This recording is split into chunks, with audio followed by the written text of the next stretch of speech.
Kembalilah menemui mereka, Nduk. Dan mengapa putri mereka menjadi seperti itu? Apa penyebabnya? Assalamualaikum warahmatullahi wabarakatuh. Kembali lagi dengan saya Aina Mardia di channel Hikmah Kehidupan. Kali ini saya akan menceritakan kisah yang sangat menarik. Kisah tentang seseorang pemandi jenazah yang memandikan jenazah seorang wanita yang tidak pernah sholat. Untuk nama dan tempat kami samarkan, guna kenyamanan untuk kita semua. Sebelum masuk ke ceritanya, alangkah baiknya kalian subscribe dan isi komentar di bawah ini. Oke, tidak usah berlama-lama lagi, mari kita masuk ke ceritanya.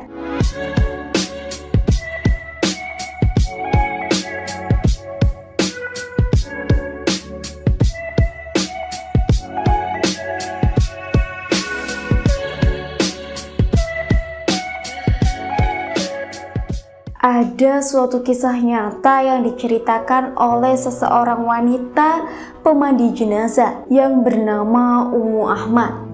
Ia menuturkan, suatu hari aku diminta oleh keluarga untuk memandikan jenazah seorang gadis atau putri mereka sendiri. Dengan segera aku langsung bergegas dan diantar oleh keluarganya tersebut ke kamar jenazah, dan mereka dengan cepat mengunci pintu tersebut. Entah mengapa aku melihat tingkah laku mereka itu merinding sendiri, karena tingkah laku mereka itu sangat aneh. Dan setelah pintu itu ditutup dan dikunci, saya langsung memasuki kamar jenazah tersebut, dan semua peralatan untuk memandikan jenazah telah disiapkan, seperti kapas, kain kafan, air, dan lain sebagainya. Dan mayat itu terbujur di sudut kamar dan diselimuti oleh sebuah kain. Saat aku mengetuk pintu untuk meminta bantuan agar ada seseorang yang masuk membantu aku untuk memandikan jenazah tersebut,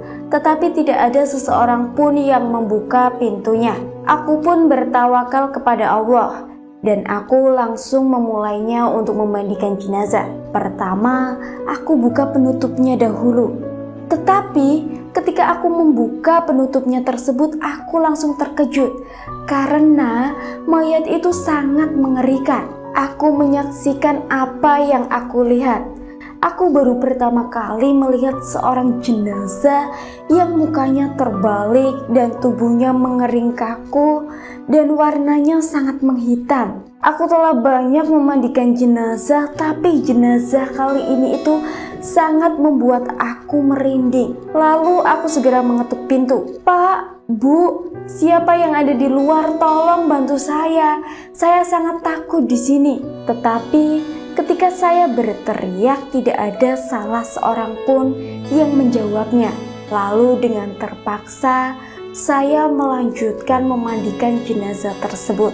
Aku pun tertunduk dan langsung berzikir dan mengusap ke seluruh tubuhku agar aku mendapatkan pertolongan dari Allah Subhanahu wa Ta'ala. Setelah aku berzikir, aku pun mendapatkan pertolongan.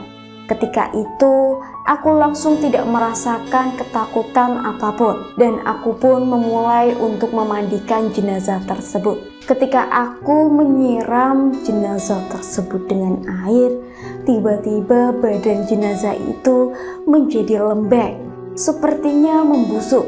Ketika aku terus-menerus menyiramnya, jenazah tersebut semakin membusuk, dan itu sangat merepotkanku. Dan akhirnya aku pun selesai memandikan jenazah tersebut. Setelah selesai, aku pun mengetuk pintu.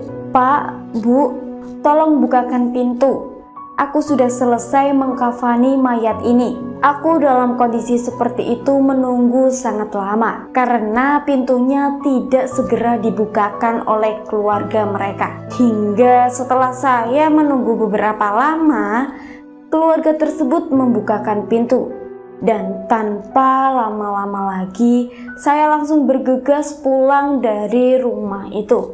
Dan tanpa saya bertanya mengapa jenazah seperti itu dan mengapa saya dikunci di kamar jenazah seperti tadi. Setelah sampai di rumah, aku hanya berbaring 3 hari di kamar akibat mendapatkan perilaku dari keluarga tersebut yang mengunciku di kamar dan melihat jenazah tersebut. Lantas aku kemudian mengunjungi salah satu syekh dan aku menceritakan apa yang terjadi. Setelah itu beliau mengatakan, "Kembalilah menemui mereka, Nduk, dan mengapa putri mereka menjadi seperti itu?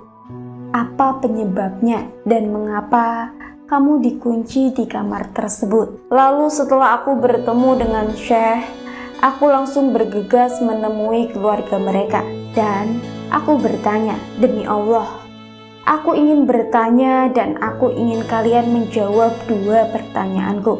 Yang pertama, mengapa aku ditutup dan dikunci di kamar tersebut? Dan yang kedua, apa yang terjadi dengan gadis itu sehingga anak gadis kalian menjadi seperti itu?" Lalu mereka pun menjawab, "Sebelumnya kami mohon maaf, kami menutup pintu tersebut karena kami sudah memanggil 7 pemandi jenazah, tetapi ketika melihat jenazah tersebut mereka langsung kabur dan tidak mau memandikan jenazah anak kami. Adapun kenapa ia seperti itu, mungkin karena semasa hidupnya ia tidak pernah melaksanakan sholat dan tidak mau berhijab, sering mengumbar-ngumbar auratnya." Begitulah kisah yang dapat saya sampaikan. Semoga bermanfaat dan bisa menjadi pelajaran bagi kita semua. Tetap dukung channel Hikmah Kehidupan dengan cara like, komen, dan subscribe.